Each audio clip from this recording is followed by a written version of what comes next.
Hi everyone and welcome to my sewing room. We are going to start a journey into beginning quilting. I hope you'll come along. My name is Rosemary and this is Enchanting Rosemary Sewing and Embroidery.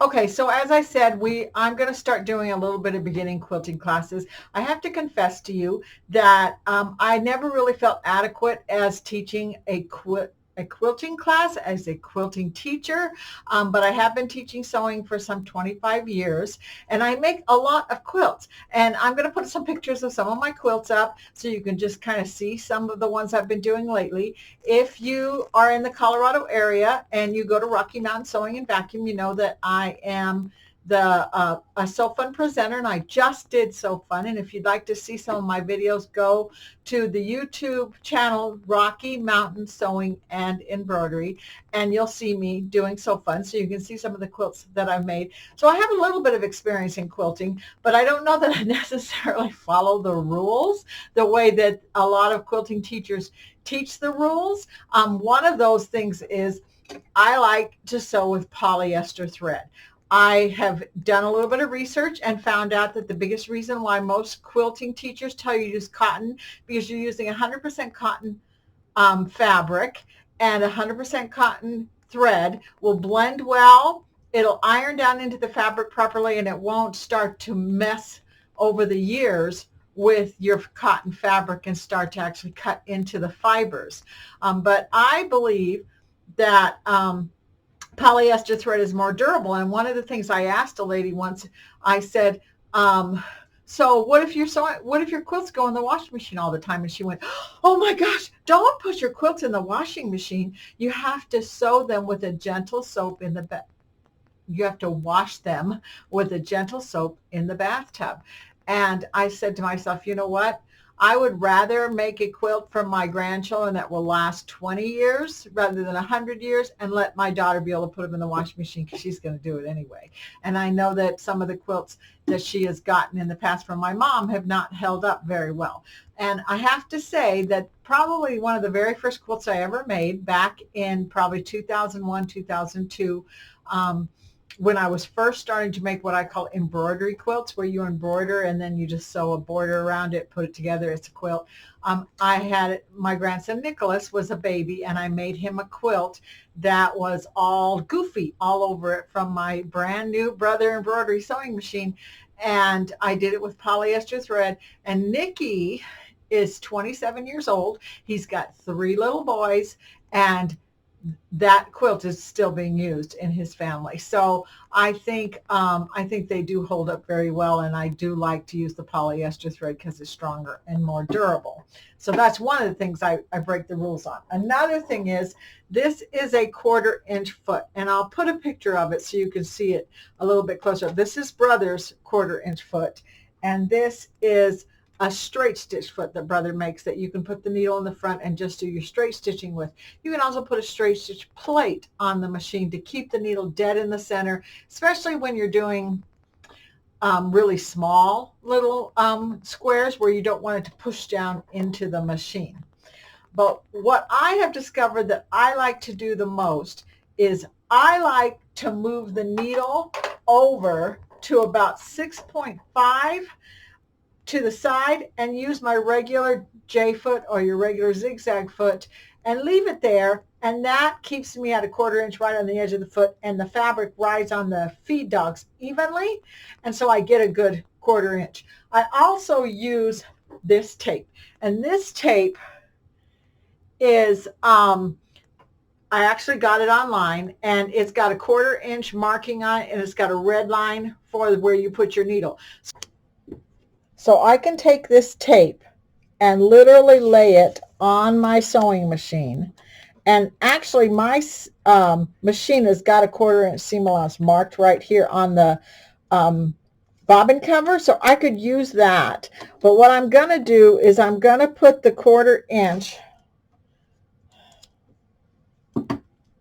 where it says 1/4 inch right here, right on the edge, not up on my feed dogs, of course, but right up on the edge of where my foot comes down at. And then put it straight all the way down this way. And I usually cut it right here with a seam ripper or something so that I can actually get into my bobbin. And then once I have that set, then I move over here, over on the sewing machine, I move the needle. And I don't know if you can see the needle move, but it's moving. And then I can line it up with the red line, which says that I'm doing 1/4 of an inch.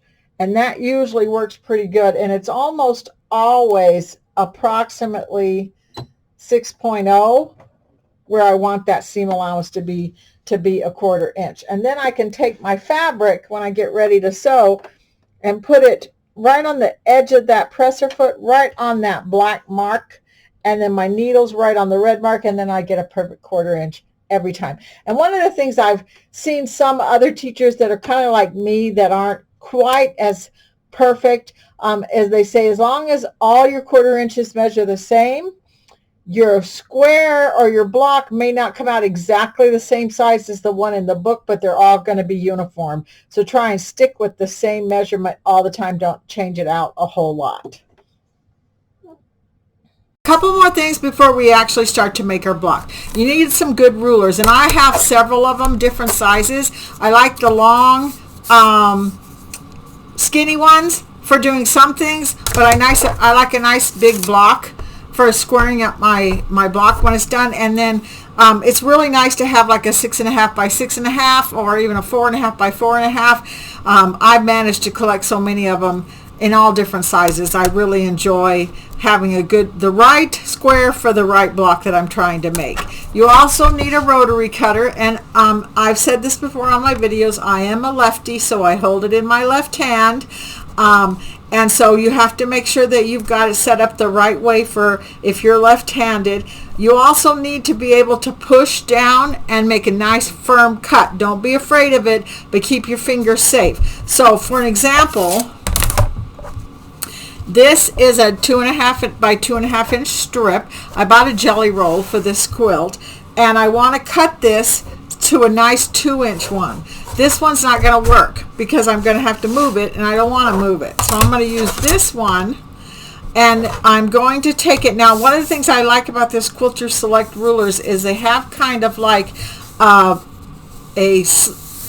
slip-proof edge to it that feels almost sticky but not sticky, and a nice smooth edge. So if you put the slip-proof edge against your fabric, use this line here to line up for 2 inches. I got 2 squares, and I'm lining the edge of the fabric up with that one. And then I'm going to push with my fingertips and put some real weight into it, but keep them away from the edge. I don't want to do this. I will cut myself. These are very, very dangerous. Another thing is, and I say this every time I teach a class, close this up before you put it down. Don't just put it aside, even if it's just for a second, because you could skim your hand across it and cut yourself. So be safe when you're using these. So I'm going to lean my weight into it.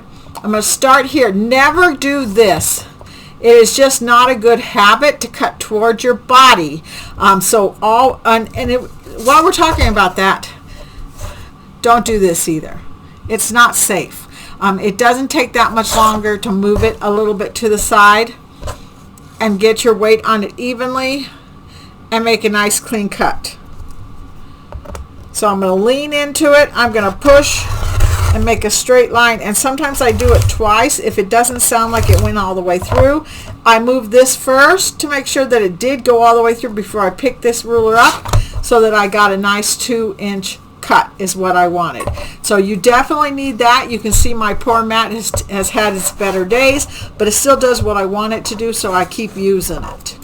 They also make, and let me see if I can do this, they make these, which I think I've shown in my videos before. It has like a little round part right here.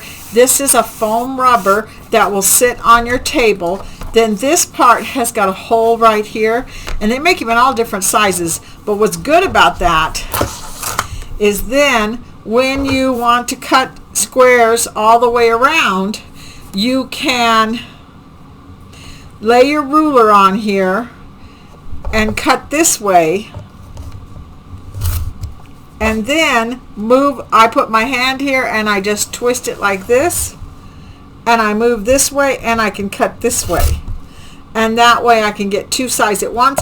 And if I'm trying to cut something exactly the size of my 2.5 by 2.5 ruler, I can spin it all the way around and cut that square exactly right. So those are some of the really good tools that you need when you're quilting to get some really good squares the right size that you want them to be. So my goal in this is to every month or so do a new block, and I am only doing this out of Christmas fabric because I have a whole bunch of Christmas fabric. And as I was looking through it, I realized that I had a lot that had gold in it, so there's going to kind of be a running theme with gold in this quilt. And then each month when I do a quilt to the block video, I will teach something new, and we'll start with something really, really basic, and then we'll start getting to some half square triangles and some flying geese and that sort of thing. By the way, I am going to be teaching a block of the month beginner quilt class in Rocky Mountain Sewing and Vacuum starting near the end of July. So if you're in the Colorado area, look it up and you can come and take my class. I think you'll really like it. It should be fun, and by the time you've done about 12 different classes, you will have a quilt, which will probably be after Christmas because we're in July. So, but it'll be great for next Christmas.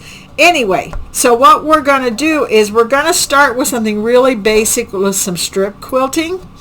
And sometimes you have to use a little math if you're not going by a specific pattern in a book.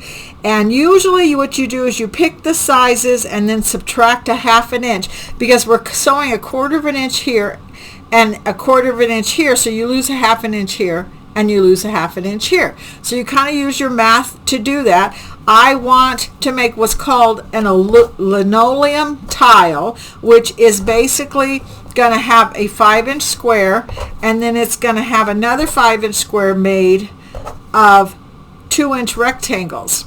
And if you cut these at 2 inches each, then and take a 1/2 inch off here and a 1/2 inch here, you would have 2, 4, 6 minus an inch. It's a 5-inch, and this is a 5-inch square. So then when you sew them together, you will have 5, 10, 15, 20, or 5 and 5 is 10, 5 and 5 is 10, 5 and 5 is 10, but we're taking off a 1/2 inch here, so it's going to be a 9.5 inch square, and then we're going to add a black border around each one of them. So that should work out really good for this one. So that's what we're going to start with. So if you cut your pieces at 2-inch strips, we're going to take them to the sewing machine and we're going to sew them together. Okay, so I think what I've decided to do is I'm going to sew them like these 3 together. 2 inches each. Let's move it this way a little bit. And then we're going to do a 1/4 inch between each one. So I'm going to take it and I'm going to put right sides together like that. And then I'm going to put it under the sewing machine.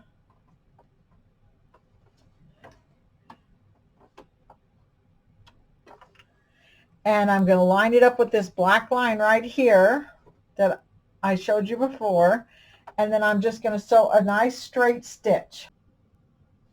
So I moved the fabric out of the way so that you can see this black line a little bit better, and I moved the camera so you can see a little bit better before I actually start to sew.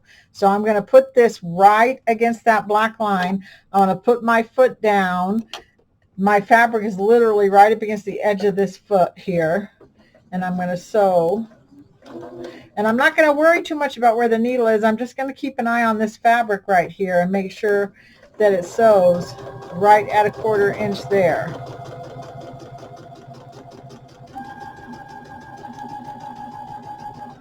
So this is another thing I do. I have my next piece for this block all ready to go, the black and the red, and I'm going to lay them right here next to it. My mother used to call this clothesline sewing because they're all in one piece, and they're really easy to just do piece after piece after piece. And if I was going to do a whole quilt this way with this same block, I could do a whole bunch of these. I only need to do 2. So I'm going to sew to the end here, and I'm going to hit the scissor cutter on my machine, and then I'm going to bring it this way like this. And I can cut it this way, and then I'm going to open it up like that, and I end up with that seam. And I can finger press it for now, and usually you want the seam, you don't want to press the seams open like you do when you're sewing. You want to press them to the side. A lot of people say press to the dark side, but you do want on this one's really easy because it doesn't have any corners that have to fit together. So I'm going to just press them to the side, and then I'm going to take my next piece, which is the gold, and I'm going to put the gold piece on top of the black and line it up under my sewing machine, and I'm going to sew that one.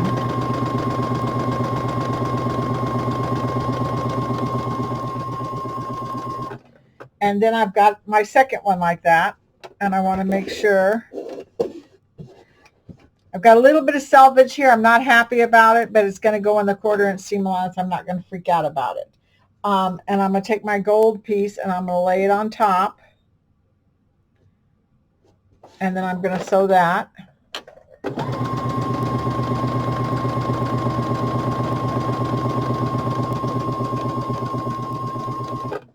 And cut it.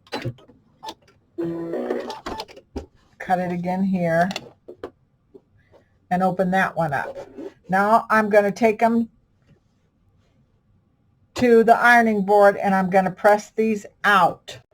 Okay, so I moved the camera back to where it was before because I don't really think you need to see a close-up of this part, but I pressed out these 3 2-inch strips, and I pressed them so that the 1/4 inch seam allowance goes out, because later on when you do a strip that you need to fit them together, you kind of want some seams going out and some going in so they fit together a little bit better. But on this one it doesn't matter because we're going to take this piece and we're going to take this 5-inch square, put the pretty fabric out, and we're going to sew them together so they make a square like this. And this did come out to be 5 inches after I used the 2/4 inch seam allowances.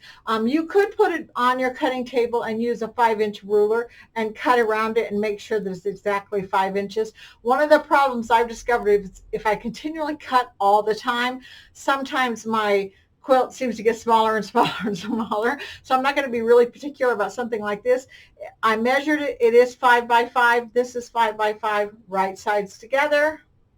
Do a 1/4 inch seam. Remember, we want our strips facing horizontally, so that's the way they're going to go, and we're going to put it together.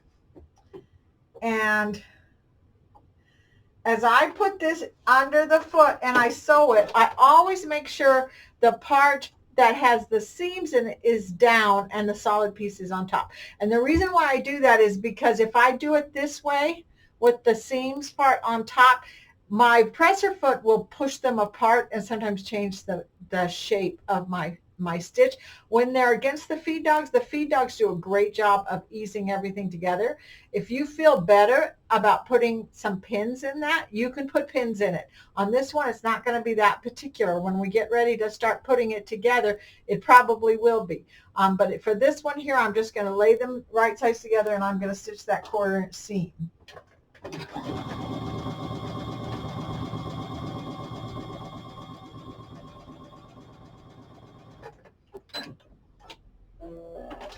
Now the next thing is this piece here has to match this piece here, and I want the white to be on the top on both pieces. So when I put this piece, I shouldn't have moved the camera, should I have?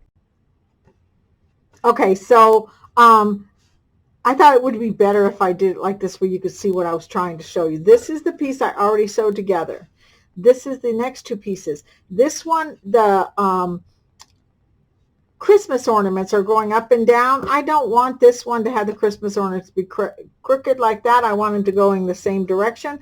I want the white piece to be in this corner and the white piece to be in this corner. So I'm going to make sure that I lay it out flat and it looks the way I want it. Then I'm going to take this part and I'm going to put right sides together like that. And then I'm going to sew this seam right here.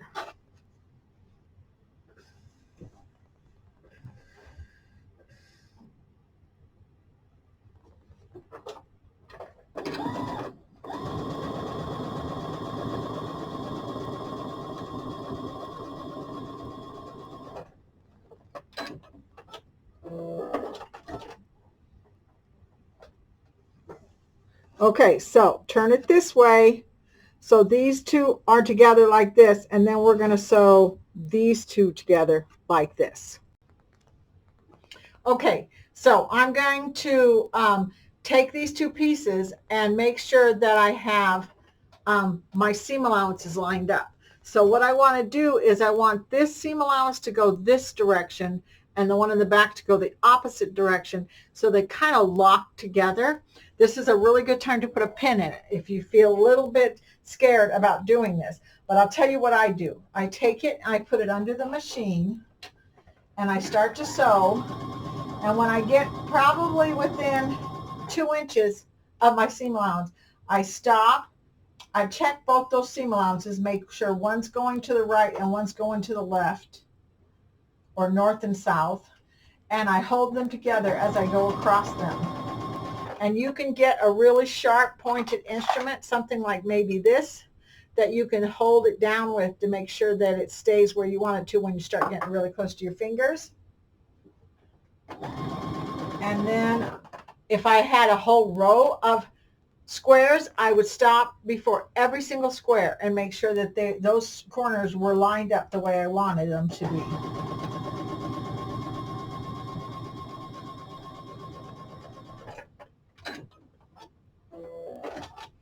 So here's my block, and I'm going to take this to the iron, and I'm going to press it down, and I'm going to push the seam allowances so that they're going 4 different directions, so I end up with a nice flat block. And while I'm talking about pressing, this is what I use, and I don't have any kind of contract with them or anything. I just wanted to let you know that it's a really good starch that you can use to make everything nice and flat. It's called Best Press, and I like a mister to put it in because this makes a nice stream of mist over the top instead of glops of spray, so it makes a really even press of what you're doing. So I'm going to go to the ironing board. I'm going to press this out, and I'm going to use my Best Press. Okay, so this is all pressed out. I think it looks really pretty. I've got 3 strips here and 3 strips here, and 2 solid ones. I don't know why in the book I read it said it was called a linoleum tile, but basically it's really basic, simple block with that'll get you started out piecing. But I want to make sure that I have it the right size. I'm going to turn it this way so you can see. I'm not real particular about my seams going all the right directions and everything, but I like it to be pressed nice and flat, and I like to push open right here at the corner 4 different directions so that it lays nice and flat and I don't have a big bump to go over on that. So that looks pretty good. And then I have, this is a 12.5-inch ruler. So and being left-handed, sometimes it can be hard because this is counting 12 to 3 and 1 to 9, and sometimes you have to figure out the right number. But I should end up with a 9.5 by 9.5-inch block. It's just almost just shy of 9.5 right there. So I would normally go back and press this out just a little bit more. Just put a little bit more starch on it and push it out just a little tiny bit more. So I took it to the iron. I sprayed it with a little Best Press. I put the iron here and I pulled it this way just a little bit as I pressed it. And lo and behold, it's 9.5 by 9.5. It's actually a little bit over. I'm going to line up the right angle so it's where I want it to be. and I'm going to cut off this corner. I know I just told you not to cut in that direction, and I did it anyway. And then flip it completely around and lay this at 9.5 again. 9.5 by 9.5 by 9.5 down here, I think that works pretty good.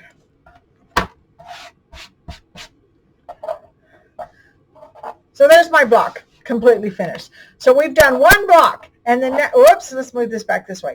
Next time I do a quilting class, which as I said before, I'm not going to do it every single week because I still want to do some PE design classes and some embroidery classes. But next time we do a quilting class, we're going to do a log cabin, which is just still just straight seams, but it's kind of a classic quilt block, and it'll take you to the next step. So we'll do that next time. Okay, so I hope you liked that. I thought it was fun. Please make a comment if you did enjoy it and if you think you might be interested in quilting classes. And if you have some ideas for the PE design or even the stuff that I do on the Solaire and the Luminaire sewing machine, go ahead and comment on that too. I'm always open to suggestions on this channel. But in the meantime, I hope you're having a great summer, and I'll see you next time. Bye-bye.